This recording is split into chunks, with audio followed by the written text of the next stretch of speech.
Tengan buenos días, buenas noches o buenas tardes, queridos estudiantes. Como primera parte de la materia que sistematizará los trabajos de la primera y segunda semana del mes de febrero, tenemos el resumen de la historia de la literatura. Muy bien, para poder comprender lo importante de la literatura contemporánea, tanto en el ámbito latinoamericano como en el nacional, comenzaremos haciendo una breve síntesis de todas las escuelas literarias a través del tiempo. La pregunta principal radica en lo siguiente: ¿cuándo comienza la literatura? Pues bien, varios estudios han delimitado que las diferentes manifestaciones artísticas y lingüísticas de los pueblos antiguos y de los grandes imperios emergentes a través de la historia han surgido como una forma de acercamiento hacia la literatura. Sin embargo, es la invención de la escritura a través de la consolidación de grafías en las tablillas sumerias hace 7000 años antes de Cristo como el primer acercamiento concreto hacia una literatura propiamente dicha. Se considera que los relatos de las hazañas de Gilgamesh en la cultura sumeria llegan a ser las principales y primeras manifestaciones literarias existentes de forma escrita. En relación a la historia de la literatura, podemos dividir a la misma en diferentes etapas cronológicas de la historia con características específicas, que se llamarán escuelas literarias. En este sentido, la primera escuela literaria llegará a ser la del clasicismo, que se dará desde la invención de la escritura hasta la caída del Imperio Romano de Occidente en el año 476. Muy bien, el clasicismo va a predominar sobre todo en las culturas grecia y romana, y se caracterizará por la búsqueda de la belleza, la armonía y el equilibrio, además de la sistematización de pequeñas leyendas y relatos dentro de las grandes obras, y una visión de espiritualidad del mundo occidental, además de una búsqueda permanente de la razón. Emergerá la figura de Aristóteles en la Grecia antigua, quien será el primer crítico literario que sistematizará los géneros en tres básicos, que son la épica, la lírica y la dramática. De esta manera, las obras y autores de este periodo de la primera escuela literaria del clasicismo serán: en la épica, Homero con sus obras La Ilíada y la Odisea, Virgilio en Roma con la Eneida. La lírica tendrá como máximos exponentes a Safo, Píndaro y Anacreonte, además de que la dramática tendrá a los grandes dramaturgos griegos que son Esquilo, Sófocles y Eurípides. Posteriormente, al debacle de estas civilizaciones emergerá la literatura del medievalismo, que comenzará con la caída del Imperio Romano de Occidente hasta la caída del Imperio Romano de Oriente con la toma de Constantinopla a mano de los turcos en el año de 1453. Muy bien, las características de la literatura medieval se basarán en la religiosidad, el didactismo. Los autores serán anónimos, además de que por primera vez las lenguas nacionales tendrán un surgimiento en las obras literarias y las mismas mostrarán la tradición propias de cada una de las culturas. El medievalismo tiene como principal representante, en cuanto a obras literarias, al Cantar de los Nibelungos, seguido por el poema del Mío Cid, ambos de autores anónimos. La literatura del Renacimiento será la siguiente escuela literaria ante la debacle de la literatura del medievalismo. El Renacimiento comenzará con la caída del Imperio Romano de Oriente en 1453 y llegará a expandirse hasta el siglo XVII. Consideramos las características del Renacimiento como las temáticas y el interés que estarán fundamentadas en el ser humano. Se volverá a priorizar la razón por encima de los sentimientos y se retoma los ideales clásicos de equilibrio, belleza y armonía presentes en la antigua Grecia y Roma.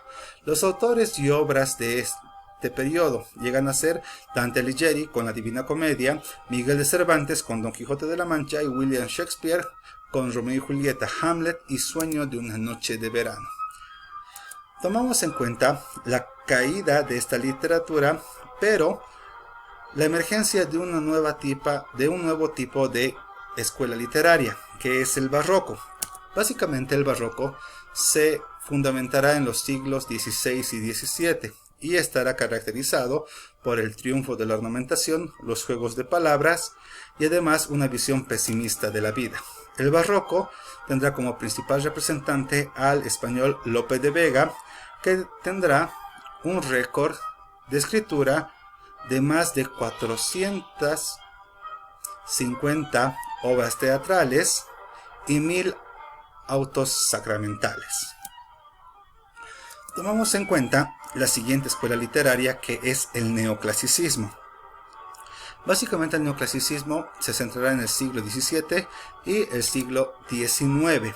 Será una vuelta por segunda vez a los ideales clásicos de las culturas antiguas en Grecia y en Roma. De la misma forma, el neoclasicismo tendrá como su principal representante a Voltaire y los fabulistas Jean Le Fontaine, Félix María de Samaniego y Tomás de Iriarte. El romanticismo será la escuela que reemplace al neoclasicismo. La literatura del romanticismo surgirá en Alemania, Inglaterra y Francia y tendrá una influencia hasta la actualidad. Las características principales serán la subjetividad, lo sublime de la grandeza absoluta en relación al concepto de belleza, la naturaleza, el nacionalismo, además de tomar una especial importancia al carácter onírico de los sueños.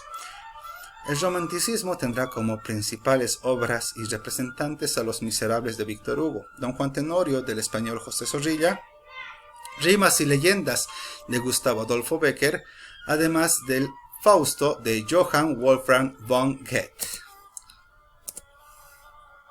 Muy bien, posteriormente a la literatura del romanticismo tendré que presentarles la emergencia del realismo y naturalismo. La literatura realista llegará a ser una corriente que se desarrollará en Europa en la segunda mitad del siglo XIX y XX.